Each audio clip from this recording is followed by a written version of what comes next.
चित्तौड़ की संध्या। चित्तौड़गढ़ के किले में सूर्यास्त अपनी स्वर्णिम आभा बिखेर रहा था।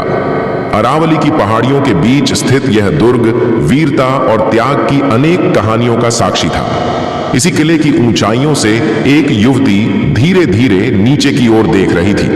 यह थी रत्नावती, जो महाराणा उदय सिंह के एक सेनापति की पुत्री थी। उसकी आंखों में उत्सुकता और हृदय में किसी अनकहे रहस्य की छाया थी।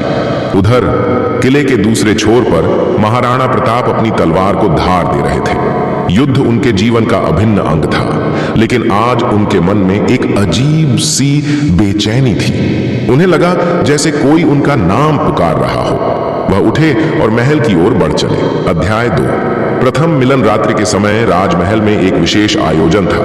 मेवाड़ के सरदार और राज परिवार के सदस्य एकत्रित थे। युद्ध की कठिन परिस्थितियों के बावजूद यह एक दुर्लभ अवसर था, जब हंसी ठिठोली और संगीत की गूंज थी। महाराणा प्रताप दरबार में पहुंचे तो उनकी दृष्टि सहसा रत्नावती से मिली। उसके चेहरे पर हल्की मुस्कान थी, पर उसकी आंखें जैसे कोई रहस्य छुपा रही थी। प्रताप को एक अनजानी अनुभूति हुई। राणा जी, क्या आपसे कुछ पूछ सकती हूं? रत्नावती ने धीमे स्वर में कहा। निश्चय ही देवी, क्या आप विश्वास करते हैं कि प्रेम भी युद्ध की भांति वीरता मांगता है? महाराणा प्रताप ने क्षण भर सोचा, फिर उत्तर दिया। प्रेम भी रणभूमि की तरह होता है। इसमें समर्पण और संघर्ष दोनों आवश्यक होते हैं। रत्नावती की आंखों में एक चमक आ गई। अध्याय 3। छुपे हुए संदेश। रात के अंतिम पहर में जब महल शांत था, रत्नावती अपने कक्ष में बैठी एक पत्र पढ़ रही थी। यह पत्र एक अज्ञात व्यक्ति ने उसे भेजा था, जिसमें महाराणा प्रताप के विरुद्ध षड्यंत्र की चेतावनी थी। पत्र में लिखा था कि मुगलों के कुछ गुप्तचर किले के भीतर ही हैं और वे शीघ्र ही कोई बड़ी साजिश करने वाले हैं। रत्नावती ने निश्चय किया कि वह यह सूचना प्रताप तक पहुंचाएगी, परंतु उसे डर था कि यह कैसे किया जाए, यदि कोई उसे गलत समझ लेता तो। अध्याय 4। रहस्यमयी घुड़सवार। अगली रात चित्तौड़गढ़ के बाहरी जंगल में एक रहस्यमयी घुड़सवार तेजी से बढ़ रहा था। यह कोई और नहीं, स्वयं महाराणा प्रताप थे, जिन्हें गुप्त रूप से जंगल के किनारे एक संदेशवाहक से मिलने का आदेश मिला था। जैसे ही वह निर्धारित स्थान पर पहुंचे, उन्होंने देखा कि एक घुड़सवार, जिसका चेहरा ढंका हुआ था, उनकी ओर बढ़ रहा था। प्रताप ने हाथ में तलवार संभाली और सतर्क हो गए। राणा जी, सावधान रहिए, किले में विश्वासघातियों का जाल बिछा हुआ है, घुड़सवार ने कहा। तुम कौन हो?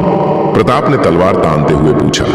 घुड़सवार ने धीरे से अपना नकाब हटाया। यह देखकर प्रताप चकित रह गए। वह रत्नावती थी। अध्याय 5। विश्वासघात की छाया। प्रताप को यह जानकर आश्चर्य हुआ कि रत्नावती ने स्वयं यह खतरा उठाकर उन्हें सचेत करने का साहस किया था। आपको यह जानकारी कहां से मिली? प्रताप ने गंभीरता से पूछा। कई दिनों से मेरे पास गुप्त संदेश आ रहे थे। पहले तो मैंने ध्यान नहीं दिया, पर जब मुझे कुछ संदिग्ध गतिविधियां दिखीं, तो मैंने स्वयं जांच करने का निश्चय किया। क्या तुम जानती हो कि यह कितना खतरनाक है? हाँ, पर मैं मेवाड़ को संकट में नहीं देख सकती थी। प्रताप उसकी निडरता और समर्पण से प्रभावित हुए। अध्याय 6। प्रेम की परीक्षा। जैसे ही प्रताप किले में लौटे, उन्होंने अपने विश्वस्त सैनिकों को सतर्क कर दिया। कुछ ही समय में यह स्पष्ट हो गया कि महल के भीतर कुछ गुप्तचरों ने जासूसी का जाल बिछा रखा था। इसी दौरान प्रताप को यह भी एहसास हुआ कि उनके हृदय में रत्नावती के प्रति विशेष स्थान बन चुका था। पर क्या यह प्रेम संभव था? एक योद्धा का जीवन त्याग और कर्तव्य से बंधा होता है।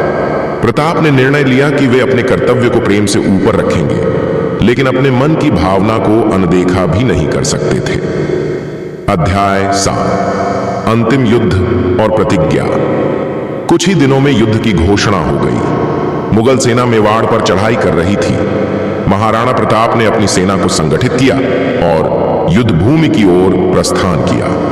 युद्ध के पूर्व रात्रि को रत्नावती प्रताप से मिलने आई। राणा जी, क्या यह हमारा अंतिम मिलन है?